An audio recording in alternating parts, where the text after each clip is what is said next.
Let's start our discussion. Today we will discuss the minimum and maximum value of the quadratic expression. Minimum and maximum value. First case a greater than 0, the graph will look something like this or like this or like this. So range is minus d by 4a to infinity. This is the range for a greater than 0. As the minima occur at minus b by 2a and at that the value comes minus d by 4a. This is for a greater than 0. We will take a less than 0. The graph looks something like this or something like this, or we can take one more something like this. This point is minus b by 2 and the value is minus d by 4. Range is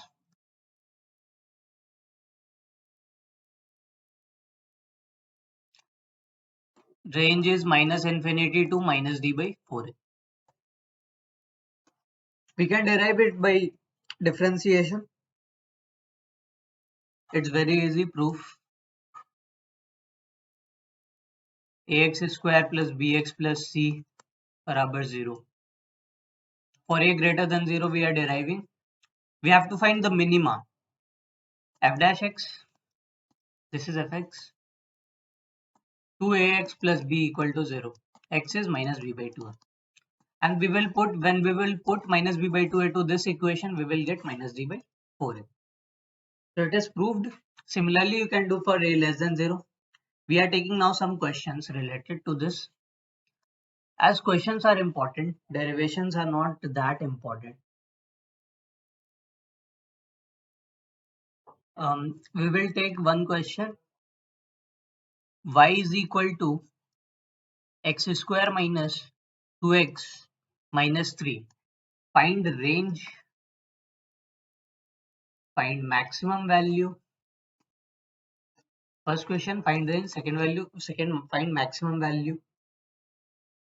Third, find minimum value.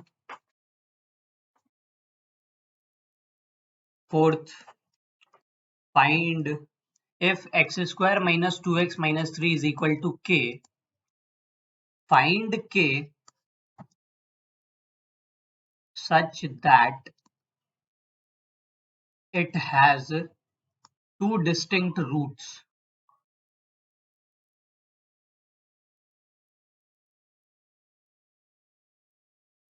Fifth, find k such that it has no root.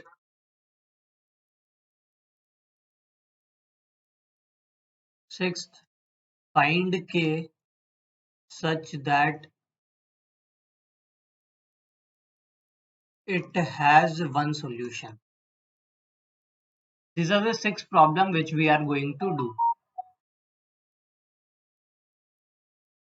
Find range.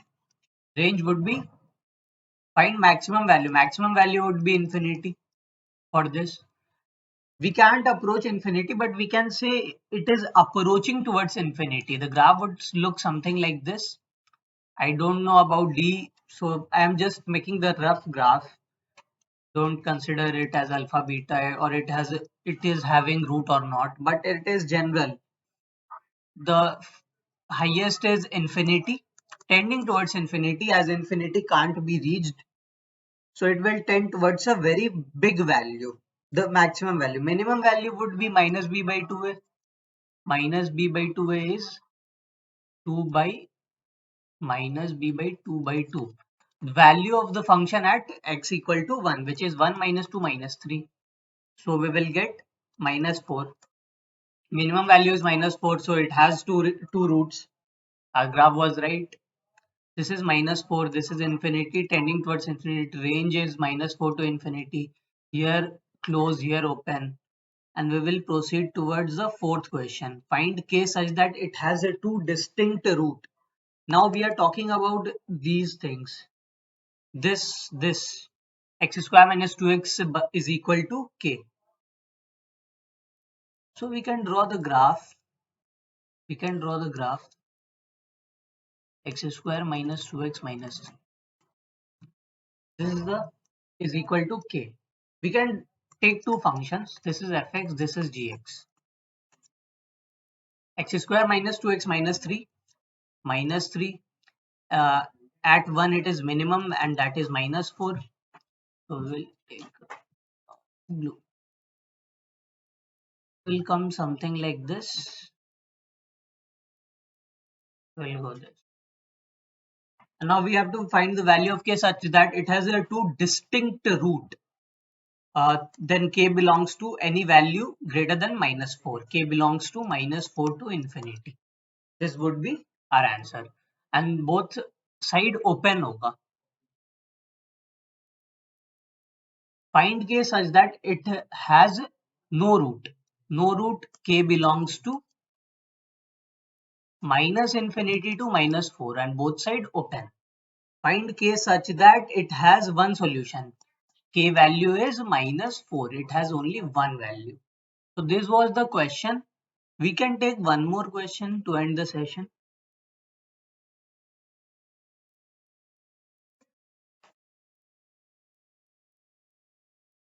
It is a very good question. We can take it. G1 of x is equal to ax square plus bx plus c, and G2 of x is equal to ax square plus minus b2x minus c. Then we have to comment on the roots of the equation fx equal to 0, and fx is g1x into g2x. We can do it very easily, as fx is combination of g1x into g2x. It is a combination of two quadratic functions. We can find d1 and d2 very fast. d1 is b1 square minus 4ac. d2 is b2 square minus 4 plus 4ac. And we can calculate d1 plus d2, which comes out b1 square plus b2 square, which is always greater than 0. Then we can say that d1 plus d2 is greater than 0. So at least one d1 should be greater than 0. Either d1 is greater than 0 or d2 is greater than 0, or d1 d2 both are greater than 0.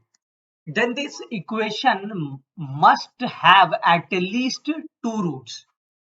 This fx must have at least two root, and it can have at most four roots. Then many new reasoning questions and statements can be formed on the basis of this. But the idea was that we can we can plus the two discriminant to get a positive value, and then we can say that either one of them would be positive or both of them would be positive. So this was for today. Please subscribe and like the channel.